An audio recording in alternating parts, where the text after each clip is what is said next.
علیکم ورحمۃ اللہ وبرکاتہ۔ الحمدللہ وکفی وسلام علی عبادہ الذین اصطفی۔ اشہد ان لا الہ الا اللہ وحدہ لا شریک لہ واشہد ان محمدا عبدہ ورسولہ صلی اللہ علیہ وآلہ وسلم۔ اللہم صل علی محمد وعلی آل محمد کما صلیت علی ابراہیم وعلی آل ابراہیم انک حمید مجید۔ اللہم بارک علی محمد وعلی آل محمد کما بارکت علی ابراہیم وعلی آل ابراہیم انک حمید مجید۔ اما بعد، اللہ کے فضل، اس کی توفیق اور اس کی رحمت سے آج 23ویں پارے کے ساتھ ہمارا قیام مکمل ہوا۔ اللہ تعالیٰ ہم سب کی طرف سے قبول فرمائے۔ 23ویں پارے میں سورہ یاسین جاری ہے، اس کی بقیہ 62 آیات آج کے پارے میں شامل ہیں۔ اس کی کل 83 آیات ہیں، 21 آیات ما قبل کے پارے میں تھیں۔ اس کے علاوہ سورۃ الصافات مکمل ہے، اس کی 182 آیات ہیں۔ سورہ صاد وہ بھی مکمل آج کے پارے میں شامل ہے، اس کی 88 آیات ہیں۔ اس کے علاوہ سورۃ الزمر، اس کی کل 75 آیات ہیں، اس میں سے پہلی 31 آیات آج کے پارے میں شامل ہے۔ جہاں تک سورہ یاسین کے مضامین کا تعلق ہے، میں نے عرض کیا تھا کہ بنیادی طور پر توحید ہی اس کا موضوع ہے، لیکن ذرا جلالی صورت ہے کہ بے اختیار معبودوں کو چھوڑ کر اللہ کی قدرت اور اختیار کو تسلیم کر لو اور رسولوں کی تصدیق کر کے جنت کما لو، وگرنہ جو رسولوں کی تکذیب کرے گا اس کا نتیجہ عذاب الہی ہے۔ یہ مرکزی مضمون ہے۔ اس حوالے سے میں نے عرض کیا تھا کہ کسی بستی کا ذکر اللہ کریم نے کیا گزشتہ پارے کے اختتام پر، جس کا تذکرہ جاری تھا کہ ایک بستی میں اللہ تعالیٰ نے 3 انبیاء یکے بعد دیگرے بھیجے، اور وہ بستی مفسرین کا خیال یہ ہے، اللہ کریم نے کوئی نام نہیں لیا، مفسرین کا خیال یہ ہے کہ شام کی بستی تھی، انطاکیہ اس کا نام تھا۔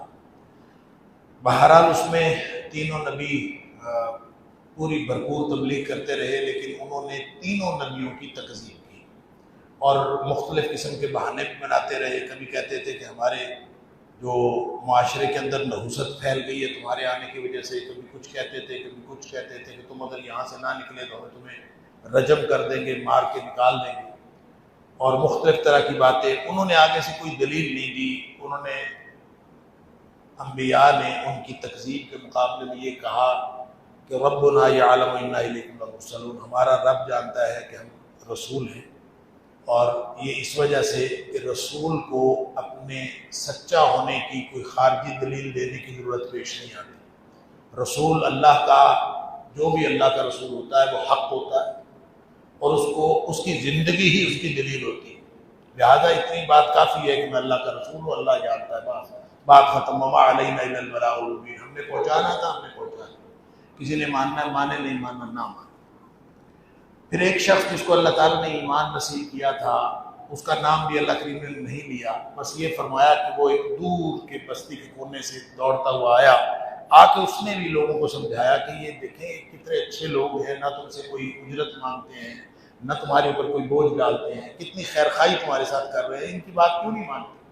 اور پھر ساتھ یہ کہہ دیا وما لی لا اعبد الذی فطرنی والیہ ترجعون، جس اللہ نے مجھے پیدا کیا ہے، میں اگر اس کی بندگی نہ کروں تو اس کے بعد، اس کے علاوہ، اور پھر مجھے لوٹ کر بھی اسی کی طرف جانا ہے، تو مجھے کیا تکلیف ہے، مجھے کیا مار پڑی ہوئی ہے کہ میں یہ نہ کروں؟ وما لی، مجھے کیا ہو گیا ہے؟ یعنی ذرا بھی عقل ہو، ہر انسان کو سمجھ آ جاتی ہے کہ میں اللہ کی مخلوق ہوں، تو میں اللہ کی مخلوق ہوں تو اللہ کا حق ہے کہ میں خالق کی بندگی کروں۔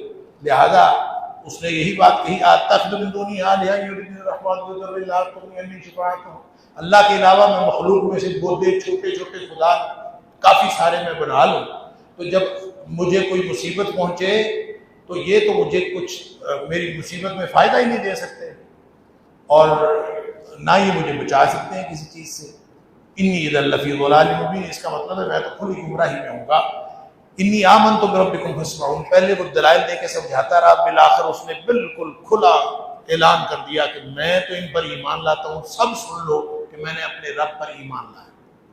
اب جب اس نے یہ اعلان کر دیا تو اس کے بعد مفسرین نے لکھا ہے کہ انہوں نے اس کو قتل کر دیا، اور باوجود اس بات کے کہ وہ حالانکہ ان کو کچھ نہیں کہہ رہا تھا، صرف اس نے اپنے ایمان کا اظہار کیا تھا، اس وجہ سے انہوں نے قتل کر دیا۔ اللہ فرماتا ہے قیل ادخل الجنہ، انہوں نے قتل کیا، اللہ نے فرمایا جا سیدھا جنت میں، اور سیدھا وہ جنت میں چلا گیا۔ قال یا لیت قومی یعلمون، البتہ اس کو یہ ہوا کہ کاش کہ میری قوم کو پتہ چل جائے کہ تم نے مجھے قتل کیا ہے اور اللہ نے مجھے ڈائریکٹ جنت عطا فرما دی ہے، کاش ان کو بھی پتہ چل جائے کہ میری کتنی شاندار مہمانی ہوئی ہے۔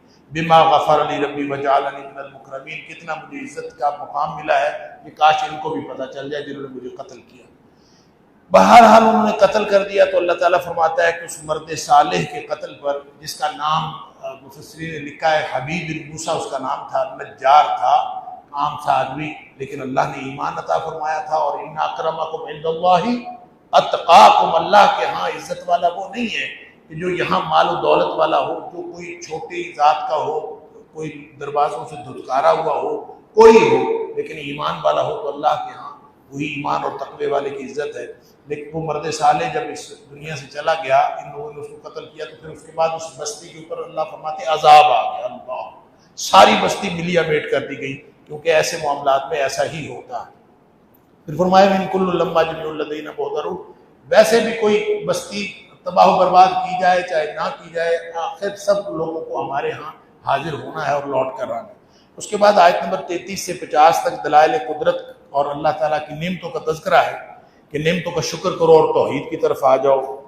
بطور دلائل توحید اللہ نے نعمتوں کا ابایت لهم الارض المیتۃ واحییناها واخرجنا منها، بعض بعد الموت کے بعد عقلی دلائل دیے ہیں کہ مردہ زمین کو دیکھو، پھر اس میں کھیتی اور باغات اور طرح طرح کے پھل اس میں آ جاتے ہیں، پھر رات اور دن، اندھیرے کے بعد اجالا آ جاتا ہے، اس کو دیکھو، پھر آفتاب کی اپنی سورج کی یومیہ گردش دیکھو، پھر چاند کی گردش دیکھو، نہ چاند سورج کے مدار میں جاتا ہے نہ سورج چاند کے مدار میں جاتا ہے، کھجور کی سوکھی شاخ کی طرح ہوتے ہوتے چھوٹا سا ہو جاتا ہے چاند، پھر بڑا ہو جاتا ہے، پھر یہ سارا کچھ کیا ہے، سب اپنے اپنے مدار میں گھوم رہے ہیں، رب نے ان کو حکم یہ دیا، سبحان اللہ۔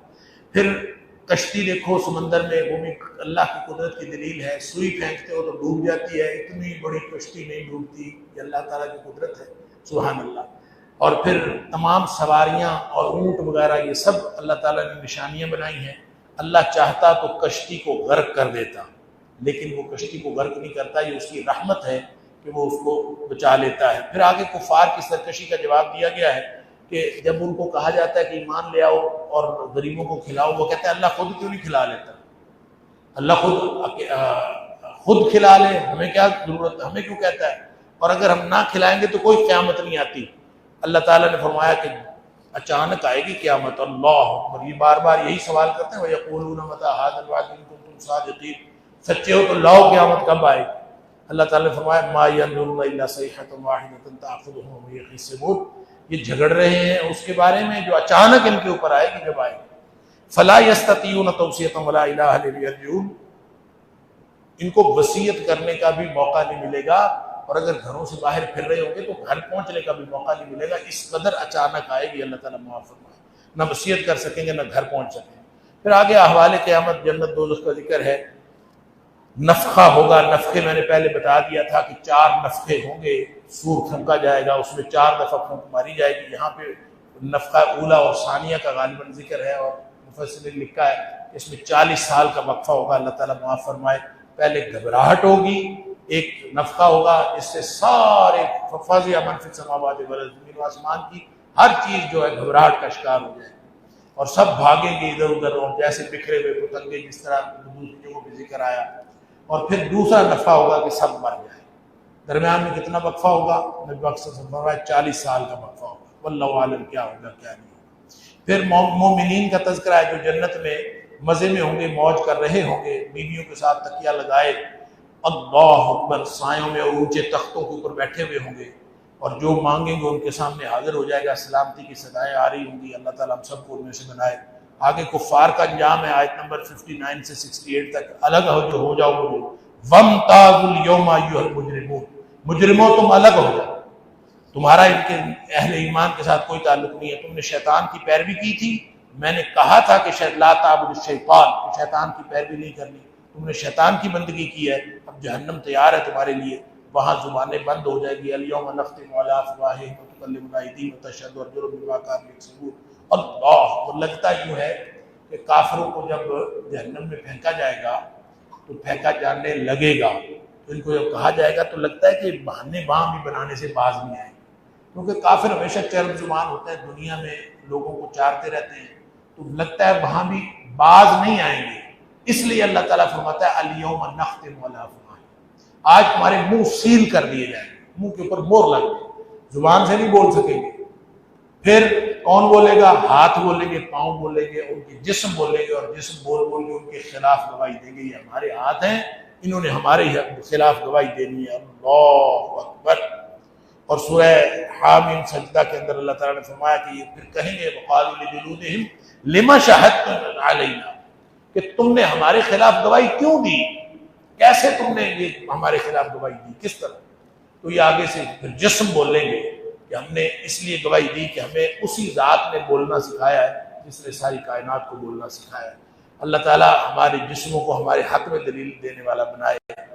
اور عقیدہ آخرت کا سوال کہ مر گئے، مٹی ہو گئے، دوبارہ کیسے زندہ ہوں گے، یہی سمجھ نہیں آتی تھی مشرکین مکہ کو، بار بار یہی سوال، اذا متنا وکنا ترابا ذلک رجل بعید، مر گئے، مٹی ہو گئے، دوبارہ کیسے زندہ ہوں، یہی سمجھ نہیں آتی۔ اور یہاں پہ وہی سوال ہے کہ من یحیی العظام وہی رمیم، ہڈیاں گل سڑ گئیں تو دوبارہ کون زندہ کرے گا؟ گلی سڑی ہوئی ہڈیوں کو بھلا دوبارہ زندہ کیسے کیا جا سکتا ہے؟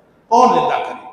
اللہ نے بڑا سادہ سا جواب دیا، نہ کوئی سائنسی توجیہ کی ہے کہ گلی سڑی ہڈی جو ہے دوبارہ کیسے جڑ سکتی ہے، نہ ہی اس کے لیے کوئی میکانزم بتایا ہے، صرف اتنی بات بتائی ہے قل یحییھا الذی انشأ اول مرہ، اے حبیب صلی اللہ علیہ وسلم ان کو بتا دیجئے وہ ذات زندہ کرے گی جس نے پہلی دفعہ زندہ کیا۔ پہلی دفعہ زندہ کرنا مشکل ہے، دوسری دفعہ تو مشکل ہی کوئی نہیں ہے، تو جس نے پہلی دفعہ زندہ کیا ہے وہ ذات دوسری دفعہ بھی زندہ کرے گی۔ اللہ اکبر۔ پھر آگے اللہ تعالیٰ کی صفات قدرت و اختیار ہے سورت کے اختتام پر۔ پھر آگے سورہ صافات ہے۔ سورہ صافات بھی مکی صورت ہے، وہی مضامین توحید، آخرت، عقائد، لیکن یہاں ایک خاص قسم کے شرک کی تردید ہے۔ رد شرک تو ہر جگہ پہ ہے، خاص طور پہ مکی صورتوں میں، لیکن یہاں پہ ایک خاص قسم کے شرک کا رد ہے۔ بدبختوں نے، مشرکوں نے ہر دور میں کوئی نئی اختراع شرک کے اندر نکالی۔ فرشتوں کو کہتے تھے اللہ کی بیٹیاں، اور اللہ تعالیٰ نے قرآن میں کئی جگہ پہ کہا ہے کہ تم بڑے بدبخت ہو، اپنے لیے بیٹی کو ہار سمجھتے ہو، اللہ کے لیے بیٹی قرار دیتے ہو۔ اب انہوں نے ایک اور بکواس کی کہ اللہ کی اور جنوں کی رشتہ داری ہوئی آپس میں، اور اس میں سے بچے پیدا ہوئے اور وہ بیٹیاں پیدا ہوئی اور وہ ہیں فرشتے۔ انا للہ و انا الیہ راجعون۔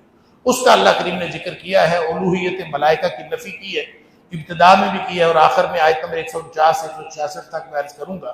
اور اس کے علاوہ باقی ساری مخلوقات جیسے فرشتے جو ہیں وہ اللہ وہ الہ نہیں ہو سکتے، اس طرح باقی مخلوقات بھی درجہ بدرجہ کیسے ہو سکتی ہیں، وہ تو بدرجہ اولا ان کا الوہیت کے ساتھ کوئی تعلق نہیں۔ فرشتے اللہ کی بیٹیاں کیسے ہو سکتے ہیں؟ وہ تو صف بستہ خادم ہیں، اللہ کے سامنے ہر وقت حاضر رہتے ہیں۔ پھر انبیاء کی خدمات کو یہاں خراج تحسین پیش کیا گیا ہے، مختلف انبیاء کا ذکر کیا، ہر ایک کو خراج سلام علیہ سلام علیہ سلام، سب کو خراج تحسین ہے۔ تو شروع میں بنیادی عقائد کے مومنین اور منکرین کا مختلف انجام بتایا گیا ہے، اور پھر آخرت کا انکار کے حوالے سے اذا متنا وکنا ترابا وعظاما وانا لمبعوثون، وہی ان کا پرانا عقیدہ۔ اور اللہ تعالیٰ کے بارے میں فرمایا کہ زمین و آسمان کا مالک ہے، فرشتے اور جن اس کی مطیع مخلوق ہیں۔ اللہ اکبر۔ یعنی ایسا نہیں ہے کہ کوئی اللہ تعالیٰ کے اس مخلوق کے اندر کوئی ایسا ہے جو اللہ تعالیٰ کی خدمت گار، اللہ تعالیٰ کا خادم نہیں ہے۔ پھر جنت کا منظر نامہ ہے، مومنین مخلصین جنت میں جائیں گے، الا عباد اللہ المخلصین مخلصین، اللہ تعالیٰ ہمیں بھی ان خالص بندوں میں سے بنائے۔ وافر رزق ہوگا، سبحان اللہ، فی جنات النعیم فواکہ وہم مکرمون فی جنات النعیم، عزت والی اور بہت وافر رزق والی جنتیں، اس میں عزت و احترام کے ساتھ جائیں گے، بے شمار نعمتیں ہوں گی، آمنے سامنے تخت لگائے بیٹھے ہوں گے، چھلکتے جام ہوں گے، اللہ اکبر۔ اور نہ اس سے کوئی سر درد ہوگا، نہ اس سے مدہوش ہوں گے، موٹی آنکھوں والی شرمیلی حوریں جیسے سفید موتی چھپا کے رکھے ہوں، یہ اللہ تعالیٰ ان کو عطا فرمائے گا۔ اللہ تعالیٰ ہم سب کو ان میں سے بنائے۔ جنتی آپس میں گپ شپ کریں گے، یار وہ دوسرا نظر نہیں آ رہا، جنتی جنت میں بیٹھے ہوئے آپس میں گپ شپ کریں گے، یار دنیا میں فلاں ہمارا بیلی ہوتا تھا، ہمارے ساتھ اچھا رہتا تھا، لیکن وہ یہاں نظر نہیں آ رہا۔ اللہ اکبر۔ پھر وہ قال هل انتم مطلعون فاطلع فرآہ فی سواء الجحیم، دیکھیں گے تو وہ جہنم میں پھر رہا ہوگا۔ کہ میں نے پہلے بھی عرض کیا تھا کہ ہمیں یہ سمجھنا چاہیے کہ جہنم جو ہے وہ پستی کا استعارہ ہے، انتہائی پستی۔ نبی پاک صلی اللہ علیہ وسلم فرمایا اس کے اندر پتھر پھینک دیا جائے تو وہ 100 سال نیچے چلا جائے، چلتا جائے، گرتا جائے، اس کا پیندا نہیں آتا۔ اللہ اکبر، اتنی گہری نیچے۔ جنت بلندی کا استعارہ اور وہ اونچی جنت، سب سے اونچی جنت جنت الفردوس۔ نبی پاک صلی اللہ علیہ وسلم فرمایا اللہ سے جب سوال کیا کرو جنت کا، جنت الفردوس میں سب سے اونچی جنت جنت الفردوس۔ تو جنت اونچی ہے، جہنم نیچے ہے، تو جنتی جہنمی آپس میں گفتگو کیسے کریں گے؟ تو یہ یوں ایسے لگتا ہے کہ بڑے آرام سے آپس میں جنتی بات کر رہے ہوں گے، پھر یوں کر کے دیکھیں گے تو ان کو جنت جہنم کے اندر وہ نظر آئے گا، تو کیسے دیکھ لیں گے؟ یہ آج کل کمپیوٹر اور یہ بڑی بڑی سکرینوں نے مسئلہ حل کر دیا ہے کہ یہ بیٹھے ہوتے ہیں ہم اپنے کمرے میں اور بڑی بڑی سکرینیں لگی ہوتی ہیں، ہو سکتا ہے اسی طرح سکرینیں لگی ہوئی ہوں اور وہ جہنمیوں کو دیکھ رہے ہوں، جہنمی اپنے جہنم میں بیٹھے ہوئے جنتیوں کو دیکھ رہے ہوں، اور آراف والے جو ہے وہ وہاں سب کو دیکھ رہے ہیں، جنتیوں کو بھی جہنمیوں کو۔ واللہ اعلم اللہ تعالیٰ نے وہاں پہ کس طرح کا انتظام کیا ہوگا، لیکن یہاں بہرحال انتہائی دور ہوں گے ایک دوسرے سے، جنتی بہت بلند، جہنمی بہت نیچے، لیکن آپس میں ایک دوسرے کے ساتھ ان کی گفتگو ہوگی اور ایک دوسرے سے بات کریں گے۔ پھر جہنمیوں کا منظرنامہ ہے آیت نمبر 61 سے 74 تک، تھور کا درخت ان کا کھانا ہوگا، اللہ اکبر، کڑوا کسیلا جہنم کی تہہ سے نکلا ہوا، خوشے ایسے ہوں گے جیسے شیطان یا سانپ کے سر ہوتے ہیں، کھولتا ہوا پیپ ملا پانی ان کو پینے کو ملے گا، جلنے کا عذاب اللہ تعالیٰ معاف فرمائے۔ فرمایا گمراہ اجداد کی اندھی تقلید کے سبب ان کے ساتھ یہ ہوا، وگرنہ اگر وہ مان لیتے نبیوں کی بات تو کبھی ایسا نہ ہوتا۔ پہلے بھی بہت ساری قومیں جو ہیں وہ گمراہ ہوئی، پھر آگے انا کذالک نجزی المحسنین انہ من عبادنا، پھر آگے خراج تحسین ہے نوح علیہ السلام کو، سلام علی نوح فی العالمین۔ یہ پھر یہاں سے سارے انبیاء کا تذکرہ ہے، سارے انبیاء مخلصین بھی ہیں، مومنین بھی ہیں، محسنین بھی ہیں، ان کی خدمات پر خراج تحسین پیش کیا گیا ہے۔ نوح علیہ السلام کا تذکرہ، ابراہیم علیہ السلام کا ذکر، اور ابراہیم علیہ السلام کا ذکر کرتے ہوئے فرمایا کہ ان کے شرک کا تذکرہ جو ابراہیم علیہ السلام کے دور میں وہ لوگ کرتے تھے، آپ نے ان کے بت توڑ دیے، اور ان کے اوپر ان کا جو رویہ، آپ وہاں سے چلے گئے، انی ذاہب الی ربی سیہدین، میں چلا جاتا ہوں، میرا رب جو ہے وہ مجھے خود کوئی نہ کوئی راستہ دے گا۔ پھر اللہ تعالیٰ نے ایک بیٹا دیا، مانگ کر لیا تھا، فبشرناہ بغلام حلیم، رب حب لی من الصالحین، مانگا تھا اللہ مجھے بیٹا دے، اللہ نے ایک بیٹا دے دیا۔ بیٹا جب بھاگنے دوڑنے کی عمر کو پہنچا تو اللہ کی طرف سے حکم آ گیا اس کو ذبح کر، چل۔ اب یہ پہلے بھی اللہ تعالیٰ حکم دے سکتا تھا ذبح کر دو، اس وقت جب بچہ بھاگنے دوڑنے کے قابل ہوا تو ساتھ اس کو ذبح کر۔ اب یہ جو امتحان ہے نا، یہ کب اللہ تعالیٰ نے کیا، کس وقت ہوا، واللہ اعلم، اس کی تقدیم تاخیر ہم نہیں کر سکتے، لیکن سورہ بقرہ میں ہم پڑھ آئے ہیں کہ اللہ تعالیٰ فرماتا ہے وَإِذِ ابْتَلَىٰ إِبْرَاهِيمَ رَبُّهُ بِكَلِمَاتٍ فَأَتَمَّهُنَّ، ابراہیم علیہ السلام کو اللہ نے بہت ساری باتوں میں آزما لیا، فَأَتَمَّهُنَّ، ابراہیم علیہ السلام سارے امتحانوں میں پاس ہو گئے۔ قَالَ إِنِّي جَاعِلُكَ لِلنَّاسِ إِمَامًا، پھر انہوں نے کہا کہ جا میں تجھے انسانیت کا امام بناتا ہوں، انسانیت کی امامت ملی، تو پھر انہوں نے فرمایا میری من ذریتی، میری اولاد کو بھی دے دو، قال لا ینال عہد الظالمین، ظالموں کے لیے میرا وعدہ نہیں۔ اب وہاں اللہ تعالیٰ نے یہ بھی فرمایا ہے کہ یہ جو کعبہ ہے نا، یہ ہم نے ان اول بیت وضع للناس للذی ببکہ، یہ جو پہلا سب سے گھر اللہ نے بنایا ہے جو مکہ مکرمہ میں ہے، لوگوں کے لیے بنایا، یہ مرکز انسانیت ہے۔ حضرت ابراہیم علیہ السلام کون ہے؟ امام انسانیت، اور یہ کعبہ کیا ہے؟ مرکز انسانیت۔ تو امام انسانیت کو کہا کہ آپ مرکز انسانیت پہ ہیں، تو جب آپ مرکز انسانیت پہ آئے ہیں، آپ امام بن چکے تھے، جب امام بن چکے تھے تو اس کا مطلب ہے سارے امتحانوں میں اللہ تعالیٰ تو آزما چکا تھا حضرت ابراہیم علیہ السلام۔ یہ خواب جب دکھایا ہے نا تو امتحان سارے اس سے پہلے کہیں ہو چکے تھے، یہ خواب والا امتحان جو ہے یہ بالکل آخری امتحان ہے۔ تو حضرت ابراہیم علیہ السلام نے خواب میں دیکھا، بیٹے سے مشورہ کیا، بیٹا بتاؤ میں نے خواب میں دیکھا کہ میں تجھے ذبح کر رہا ہوں، فانظر ماذا ترى، کیا پروگرام؟ اللہ اکبر۔ اب وہ بیٹا بھی تو اسی باپ کا تھا، اس نے کہا یا ابت افعل ما تؤمر، نبی کا خواب وہی ہوتا ہے، ابا جی آپ کو جو حکم ہوا کر دیجیے۔ مشورہ پتہ کون دے رہا ہے؟ جس کے اپنے گلے پر چھری پھر دی، جس نے خود ذبح ہونا ہے وہ مشورہ دے رہا ہے، ابا جی وہ کریں جو اللہ کو حکم ہے۔ سبحان اللہ، کیا خاندان۔ پھر انہوں نے دونوں نے پروگرام بنا لیا، فلما اسلم وتلہ للجبین، اللہ تعالیٰ فرماتا ہے انہوں نے کر لیا، ان کو لٹا لیا، لٹا کے چھری پھیر دی، انہوں نے تو پھیر دی۔ بیٹے نے بھی کچھ نہیں کہا، اللہ کا حکم ہے ٹھیک، باپ نے بھی کچھ نہیں کہا، اللہ کا حکم ہے ٹھیک۔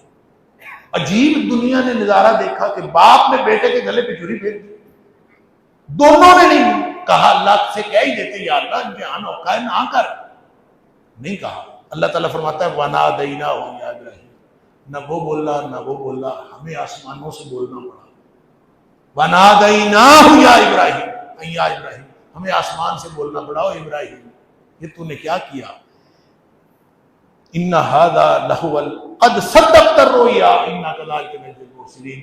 تو ابراہیم کیسا آدمی ہے کہ تو نے خواب بھی سچا کر دکھایا، امتحانوں میں پاس تو پہلے ہی ہو گیا تھا، اب ایک خواب تھا تجھے دکھایا اور تو نے وہ بھی سچا کر دکھایا۔ انا کذالک نجزی المحسنین ان ھذا لہو البلاء المبین، امتحان مشکل تھا، یہ ابراہیم نے بھی نہیں کہا، اسماعیل نے بھی نہیں کہا، کس نے کہا؟ اللہ کریم نے کہا ان ھذا لہو البلاء، امتحان بڑا مشکل تھا، ابراہیم علیہ السلام اس امتحان میں پاس۔ پھر ملتی ہے انسانیت کی امامت، ایسے نہیں ملتی۔ لہذا جس نے بھی ہم سے بھی اللہ تعالیٰ امتحان لے رہا ہے، لیکن ہم ہر امتحان میں فیل ہو جاتے ہیں، جو کچی کے امتحان میں فیل ہو جائے اس سے پکی کا امتحان کو نہیں لیتا۔ تو ہر امتحان میں فیل ہو کہ ہم اپنی جگہ پہ رہتے ہیں، جو امتحان میں پاس ہوتا ہے نا اس سے پھر بڑا امتحان ہوتا ہے، جو پھر پاس ہوتا ہے اس سے بڑا امتحان ہوتا ہے۔ اللہ تعالیٰ ہم سب کو تمام امتحانوں میں پاس کرے۔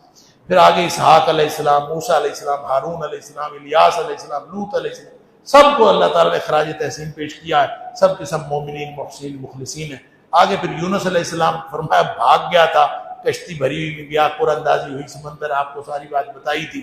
اللہ تعالیٰ فرماتا ہے مچھلی کے پیٹ میں چلا گیا، سبحان اللہ۔ فلولا انہ کان من المسبحین، پیش تو اللہ تعالیٰ خراج تحسین کر رہے ہیں، فرمایا یونس اگر مچھلی کے پیٹ میں تسبیح نہ کرتا نا، لا الہ الا انت سبحانک انی کنت من الظالمین نہ پڑھتا، فرمایا قیامت والے دن تک مچھلی کے پیٹ میں رہتا، کبھی اس میں سے نہ نکلتا، للبث فی بطنہ الی یوم یبعثون، ہمیشہ بے اس کے پیٹ میں رہتا۔ اللہ اکبر۔ فرشتے اللہ کی اولاد نہیں ہیں، ام خلقنا الملائکۃ اناثا وہم شاہدون، کیا اللہ نے جب ان کو بیٹیاں پیدا کیا تھا فرشتوں کو تو یہ دیکھ رہے تھے، گواہ ہیں یہ، کس بنیاد پر کہتے ہیں کہ وہ بیٹیاں ہیں؟ الا انہم من افکہم لیقولون، بکواس کرتے ہیں یہ، جھوٹ بولتے ہیں، اور یہ انہوں نے من گھڑت بات کی ہوئی ہے۔ ولد اللہ وانہم لکاذبون، اللہ نے ان کو پیدا کیا، یہ جھوٹ بولتے ہیں۔ اصطفى البنات علی البنین، کیا اللہ نے بیٹیاں چن لیں بیٹوں کے اوپر، اور انہوں نے اپنے لیے یہ مالکم کیف تحکمون، کیسا فیصلہ کرتے ہو، خود بیٹیاں پسند نہیں کرتے اور اللہ کے لیے۔ افلا تذکرون، اللہ اکبر۔ اور فرمایا کہ پھر انہوں نے کیا، وجعلوا بینہ وبین الجنۃ نسبا، کہتے ہیں اللہ کے ساتھ جنوں کی رشتہ داری ہوئی، جنوں کا رشتہ ہوا اللہ کے ساتھ، اور اس میں سے یہ پھر ہوئے۔ وَلَقَدْ عَلِمَتِ الْجِنَّةُ وَإِنَّهُمْ لَمُحْضَرُونَ، اللہ فرماتا ہے یہ بکواس کرتے ہیں، جن تو اللہ کے ویسے ہی حاضر کیے ہوئے بندے ہیں، اور اللہ کی ساری مخلوق ہے، سبحان اللہ عما یصفون، ان کے ساری بکواسوں سے اللہ تعالیٰ بہت بلند اور پاک ہے۔ آگے نبی کریم صلی اللہ علیہ وسلم کو تسلی اور بشارت دی گئی ہے، ہدایات دی گئی ہیں، مشرکین کو دھمکی دی گئی تکذیب قرآن پر کہ بچ جاؤ، اور اللہ کے رسول صلی اللہ علیہ وسلم اور اہل ایمان کو وَإِنَّ جُنْدَنَا لَهُمُ الْغَالِبُونَ، ان کی مدد اور غلبے کی بشارت ہے۔ اور آخری 3 آیات میں خلاصہ ہے اس پوری سورت کا کہ اللہ ہر قسم کے شرک سے پاک ہے، سبحان ربک رب العزت عما یصفون، ہر قسم کے شرک سے اللہ کی ذات پاک ہے، نبی سارے کے سارے سچے ہیں، وسلام علی المرسلین، جن نبیوں کے نام لیے ان کو بھی خراج تحسین ہے، جن کے نام نہیں لیے ان کو بھی خراج تحسین۔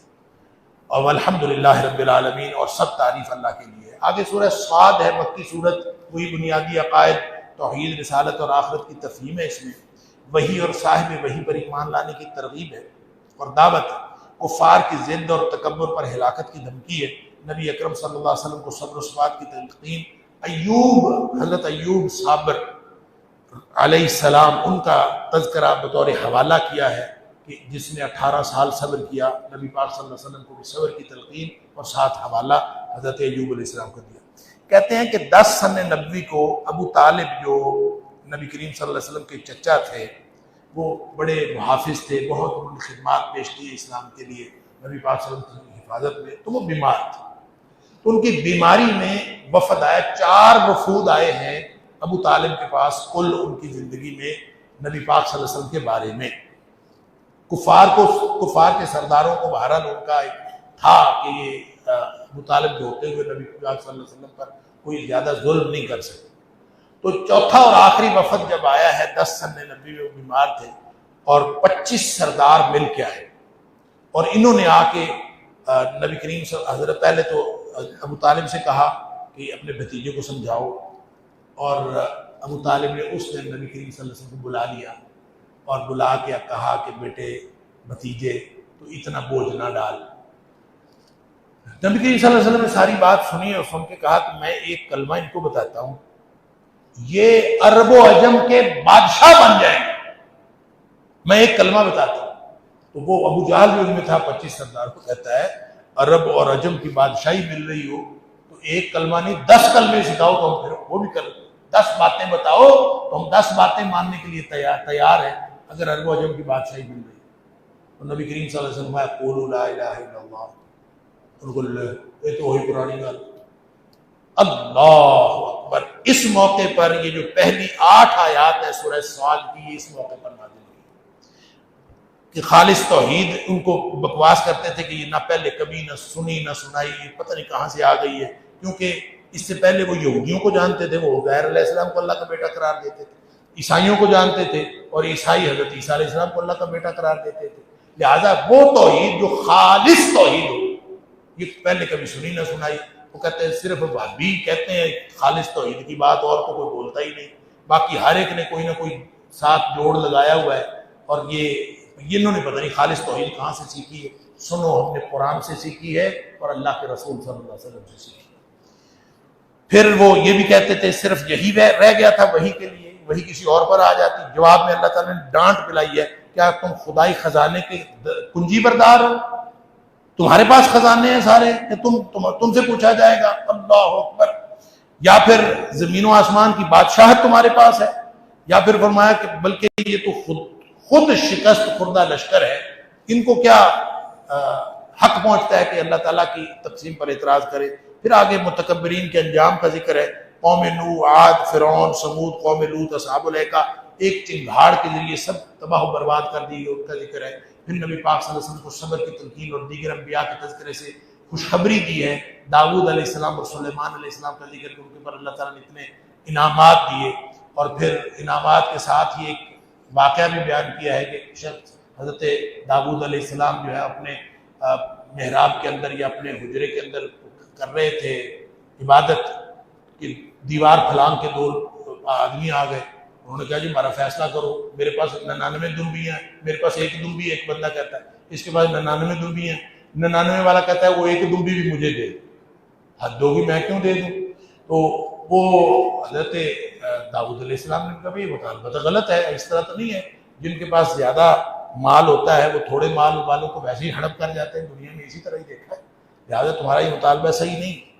اللہ اکبر۔ اب یہ بالکل عام سی بات تھی، بھئی کسی ایک کی دنبی کیوں دے دیں بھی اس کو؟ اب ان دنبیوں سے کیا مراد ہے، ان کا جھگڑا کیا تھا، اس کے بارے میں مفسرین نے بہت لمبی چوڑی کہانیاں بھی لکھی۔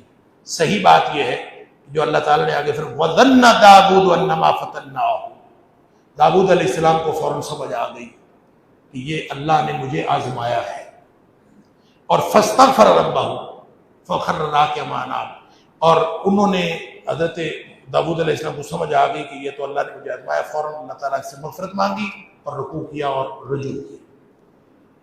مطلب کیا آزمائش تھی، کیا آزمایا گیا؟ آزمایا اصل میں یہ گیا ہے کہ داؤد علیہ السلام بادشاہ تھے، بادشاہ کا کام ہے، آگے اگلی آیت میں یہ بات واضح کی گئی ہے، بادشاہ کا کام ہے کہ لوگوں کے فیصلے کرو، رعایا کا خیال رکھو، اندر بیٹھ کے تہجدیں نہ پڑھو، تہجد پڑھنے ہیں تو پھر بادشاہ نہ بنو، تہجد پڑھنی ہے تو پھر بادشاہ نہ بنو، اور بادشاہ بن گئے ہو تو تہجد بھی پڑھو اپنے فارغ ٹائم میں، اصل کام تمہارا رعایا کا خیال کرنا۔ لہذا یا داؤد انا جعلناک خلیفۃ فی الارض، اے داؤد ہم نے تمہیں زمین کا خلیفہ بنایا ہے، تو اندر گھس کے بیٹھا ہوا ہے، یہ تھی آزمائش۔ فاحکم بین الناس بالحق، جا کے لوگوں کے درمیان حق کے ساتھ فیصلے کر، تو اصل میں خلیفہ کا کام یہ ہوتا ہے۔ لہذا جو لوگ اپنا کام چھوڑ کر دوسرے کام کرتے ہیں یا اپنے ذاتی کام کرتے ہیں خلیفہ بننے کے بعد، یہ ان کے لیے اصل میں یہ سبق ہے اس کے اندر۔ اسی طرح آگے سلیمان علیہ السلام کی آزمائش کے حوالے سے بھی ایک چھوٹا سا واقعہ ہے جس کے بارے میں مفسرین نے مختلف باتیں لکھی ہیں، لیکن صحیح بات ہے کہ وہ بھی متشابہات میں سے ہے، کچھ نہیں پتہ، گھوڑوں کے ذریعے سے آزمایا گیا تھا ان کو۔ پھر آگے ایوب علیہ السلام کا ذکر ہے، ایوب علیہ السلام کو 18 سال بعد اللہ تعالیٰ نے شفا دے دی، اور شفا بھی جب نہیں دی تو آہستہ آہستہ کرتے کرتے جسم کے انگلیاں تک جھڑ گئی، سب کچھ ختم ہو گیا، اور جب شفا دی تو پھر فرمایا کہ اپنی ذرا ایڑی رگڑو، ایڑی رگڑے، نیچے سے چشمہ نکلا، چشمہ کے ساتھ اسی پانی کے ساتھ نہاؤ، پانی کے ساتھ غسل کیا، سب کچھ ٹھیک ہو گیا، سبحان اللہ۔ اور پھر انہوں نے جس دوران ان کو کور کی بیماری تھی تو کوئی بھی خیال نہیں کرتا تھا، تو ان کی بیوی خیال کرتی تھی، کسی دن غصے میں آ کے اس کے ساتھ کوئی تلخ کلامی ہو گئی اور اس کو کہا کہ میں جب ٹھیک ہو گیا نا تو یہ 100 کوڑے مارو۔ غصہ تو بندے کو آ ہی جاتا ہے جتنی مرضی بیماری، ٹھیک ہو گیا تو میں 100 کوڑے، تو ٹھیک ہو گئے، اللہ کے حکم سے ٹھیک ہو گیا۔ اب بیوی کو 100 کوڑے مارے وہ بیچاری مر نہ جائے، اللہ اکبر۔ اللہ تعالیٰ نے فرمایا 100 تنکے اکٹھے کر کے ان کا ایک مٹھا بناؤ اور ایک دفعہ مار دو، 100 قسم جو ہے پوری ہو گئی۔ اللہ تعالیٰ اپنے بندوں کے لیے پھر راستے نکالتا ہے، کہ متفرق انبیاء کا ذکر ہے، تمام انبیاء کل من الاخیار، سارے کے سارے نبی اللہ کے برگزیدہ بندے تھے۔ آگے جنت کا، آخرت کے انعامات کا تذکرہ ہے تمام اہل تقویٰ کے لیے، اور خصوصاً انبیاء کے لیے اللہ تعالیٰ نے اعلیٰ جنتیں بنائی ہیں۔ پھر جہنم کی ہولناکیوں کا ذکر ہے، رسوائی بھی ہے، بڑی بری جگہ، اللہ تعالیٰ بچائے، اور وہاں پھٹکار پڑے گی سب کو۔ پھر یہ جہنمی جو ہیں، جہنم میں دیکھیں گے یار وہ جن کو ہم چھوٹے چھوٹے کہتے تھے کہ ہمارے تو معیار کے لوگ نہیں ہیں، وہ کہاں ہیں؟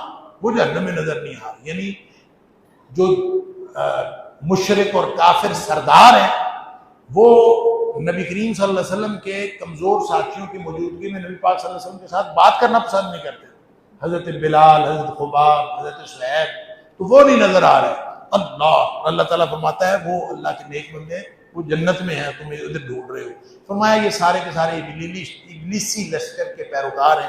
آخر میں اللہ تعالیٰ نے سورت کے آخر میں 65 آیت نمبر 65 سے آیت نمبر 85 تک اللہ تعالیٰ نے ابلیس کا تذکرہ کیا ہے، اور فرمایا کہ یہ ان تمام جو جہنمی سردار ہیں، یعنی کفار کے سردار جو جہنم میں جائیں گے، ان کا تکبر ابلیس کے تکبر جیسا ہے، اور ابلیس نے تکبر کیا تھا تو اس کو بھی اللہ نے فرمایا تھا کہ تو اور تیرے پیروکار سارے جہنم میں جائیں گے، اور مخلص بندوں پر شیطان کا زور نہیں چلے گا، الا عبادک منہم المخلصین، اللہ تعالیٰ کے جو مخلص بندے ہیں ان کے اوپر شیطان کا زور نہیں چلتا، باقی سارے شیطان کے ساتھ جہنم میں جائیں گے، اللہ تعالیٰ معاف فرمائے۔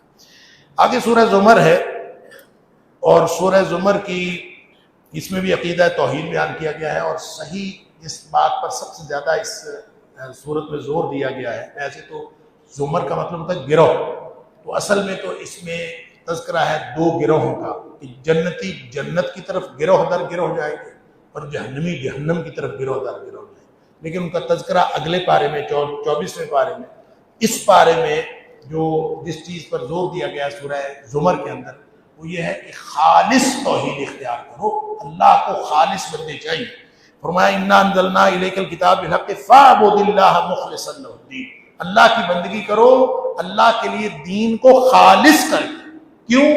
الا للہ الدین الخالص، اتنی تاکید اللہ اکبر، اس لیے کہ اللہ کے لیے دین وہی ہوتا ہے جو خالص ہو، جو خالص نہ ہو وہ اللہ کے لیے نہیں ہوتا، وہ پتہ نہیں کس کے لیے ہوتا ہے۔ تو خالص کیا ہوتا ہے؟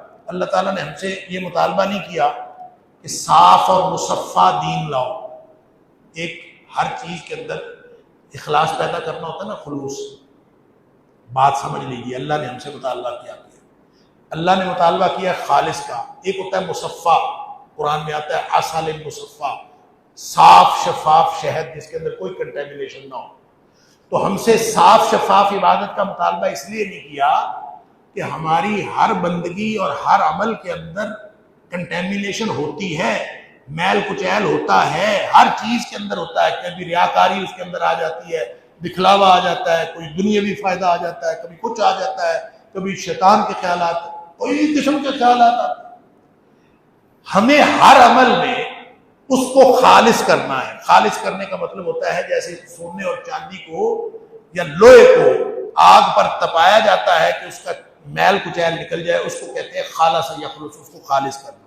تو ہمارے جیسے لوہے اور سونے اور چاندی کے اندر میل ہوتا ہے اور تپانے سے وہ میل نکل جاتا ہے، ہمیں ہر عمل کے درمیان اس کو خالص کرنے کا بھی حکم ہے۔ عمل بھی کرنا ہے، اس کو خالص بھی کرنا ہے۔ یہ کبھی نہیں ہو سکتا آپ کہیں کہ اب میں خالص عمل کرنے لگ گیا ہوں۔ آپ چاہے قیامت تک عمل کرتے رہیں، عمل کرنے کے دوران آپ کو ہر دفعہ جتنا عمل کرنے کے لیے محنت کرنی پڑے گی، اسی طرح اس کو خالص کرنے کے لیے بھی محنت کرنی پڑے گی۔ اللہ فرماتا ہے فَاعْبُدِ اللَّهَ مُخْلِصًا لَهُ الدِّينَ، اپنا دین اللہ کے لیے خالص کر کے اس کی بندگی کرو، اس لیے کہ وہ خالص عمل کو قبول کرتا ہے۔ الا للہ الدین الخالص، اس کے علاوہ کسی کو قبول نہیں کرتا۔ ساتھ اللہ نے فرما دیا والذین اتخذوا من دونہ اولیاء، جو لوگ اللہ کے علاوہ اولیاء بنائے پھرتے ہیں اور دوسرے لوگوں کو پکارتے ہیں، ان کے بارے میں وہ دلیل پتہ کیا دیتے ہیں، ما نعبدهم الا ليقربونا الى الله زلفى، ہم ان کے پاس اس لیے جاتے ہیں ہمیں اللہ کے قریب کر دیتے ہیں۔ اور یہی وہ بات ہے جو سورہ یونس کی آیت نمبر 18 میں بھی اللہ تعالیٰ نے فرمائی کہ یہ کہتے ہیں وَيَقُولُونَ هَؤُلَاءِ شُفَعَاؤُنَا عِندَ اللَّهِ، یہ اللہ کے ہاں ہمارے سفارشی ہیں۔ یہ جو بتوں کے پاس جاتے تھے، بتوں کی پوجا کرتے تھے، وہ یہ نہیں کہتے تھے کہ یہ ہمارا سب کچھ ہے، یہ ہمیں سب کچھ دیتے ہیں، وہ کرتے اللہ سے ہی تھے دعا، لیکن یہ کہتے ہیں ہماری ان کے آگے اور ان کی اللہ کے آگے، یہ ہماری سفارشی ہیں۔ یہی شرک ہے، اللہ تعالیٰ معاف فرمائے۔ آیت نمبر 5 سے 20 تک دلائل توحید ہے۔ اللہ تعالیٰ اولاد رکھتا، اگر اللہ نے اولاد رکھنی ہوتی تو پھر اللہ کائنات کی کوئی بہترین چیز کو اولاد بناتا نا، تو اللہ تعالیٰ نے اولاد بنائی ہی نہیں، کیونکہ اللہ جس کو چاہے جیسے مرضی پیدا کرے، وہ پیدا کرنے والا ہے، وہ مخلوق کو پیدا کرتا ہے، وہ خالق ہے، زبردست قوت والا ہے، زمین و آسمان کا خالق ہے، رات دن کو لپیٹنے والا ہے، سورج چاند اسی کے قبضہ میں، مویشی چپائے سارے اسی نے پیدا کیا ہے، تمہیں بھی اسی نے پیدا کیا ہے۔ اپنی تخلیق پر غور کر لو، ذالکم اللہ ربکم، یہ تمہارا رب ہے، لہ الملک لا الہ الا ہو، اسی کے لیے ساری بادشاہی ہے۔ پھر اللہ تعالیٰ نے یہاں 3 اندھیروں کا ذکر کیا ہے، فی ظلمات ثلاث، اس نے پیدا کیا تمہیں 3 اندھیروں۔